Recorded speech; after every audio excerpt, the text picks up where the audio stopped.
Bismillahirrahmanirrahim. Assalamualaikum warahmatullahi wabarakatuh. Hadirin para pemirsa, para jemaah yang dimuliakan Allah Subhanahu wa taala. Pada kali ini kita akan mencoba menggali beberapa mutiara yang kebetulan saya tulis dalam buku The Power of Syukur. Kali ini kita akan mencoba menggali dan menekankan bahwa yang namanya syukur itu adalah sebuah energi. Otomatis karena sebuah energi, ada keterbatasan indera kita untuk melihatnya kalau kita hanya menggunakan kasat mata saja. Maka dibutuhkan beberapa perangkat khusus untuk bisa menangkap energi ini. Dibutuhkan beberapa keyakinan dan juga bahkan latihan. Bahkan yang paling utama dibutuhkan adalah sentuhan ilahiyah ataupun sentuhan rabbaniyah dari Allah Subhanahu wa taala untuk membukakan energi ini. Energi ini yang kemudian disebut dengan the power of syukur, yaitu kekuatan yang Allah simpan dalam setiap jasad manusia. Allah menyimpan satu kekuatan yang kekuatan itu menjadi perangkat yang juga selaras sesuai dengan apa-apa yang Allah tuliskan konsepnya di Lauhil Mahfuz. Jadi, kalau energi ini tidak bisa kita eksplor, kalau energi ini tidak bisa kita munculkan, maka arah hidup kita tidak akan sesuai dengan apa yang dituliskan, yang diarahkan, yang disettingkan oleh Allah Subhanahu wa taala. Maka poinnya, betapa penting seorang manusia, seorang muslim mampu mengeksplor energi dan kekuatan the power of syukur ini.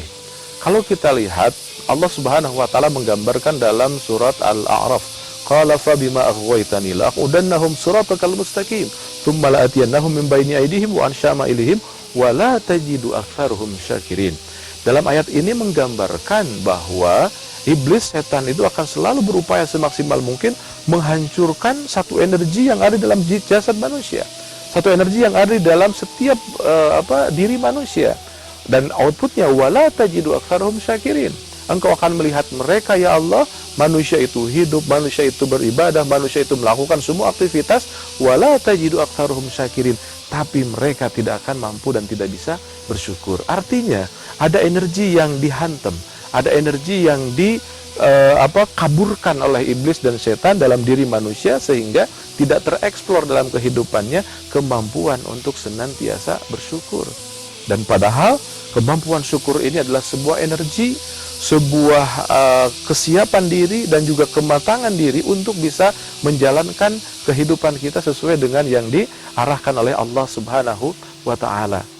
Rasulullah Shallallahu alaihi wasallam pun menggambarkan dalam dalam hadisnya dan direkam oleh Imam Bukhari dan juga Imam Muslim bahwa pada zaman Bani Israel ada 3 orang yang yang mendapatkan sentuhan ilahiyah.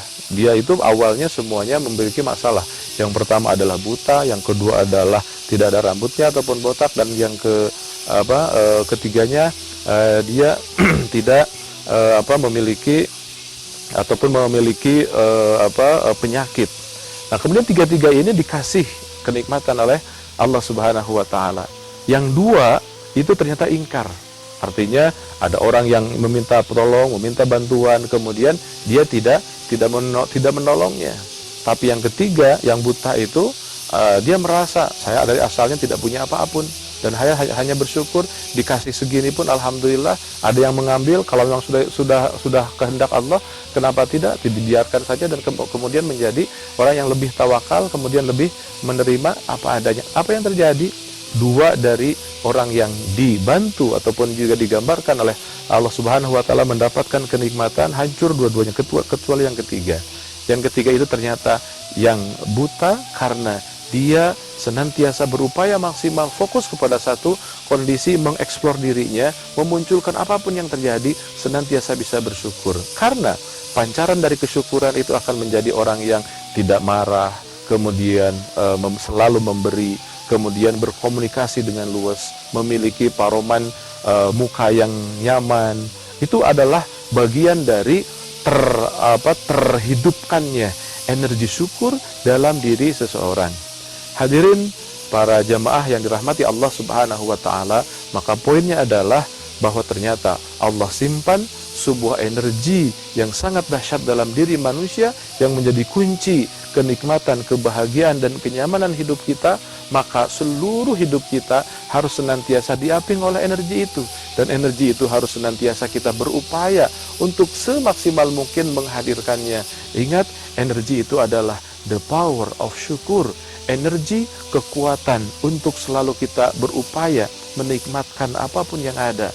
Orang yang senantiasa bersyukur tidak akan marah, tidak akan mengeluh, tidak akan menyalahkan orang, tidak akan sakit hati. Maka dia fokus dalam sebuah kenikmatan dan kebahagiaan. Untuk itulah Islam turun, untuk itulah Al-Quran dan hadis mengaping kehidupan manusia sehingga menjadi orang yang senantiasa bahagia di dunia dan juga di akhirat. Mudah-mudahan kita menjadi manusia yang senantiasa berupaya mempertahankan diri, mengeksplor diri, senantiasa ada dalam kekuatan the power of syukur. Terima kasih. Assalamualaikum warahmatullahi wabarakatuh.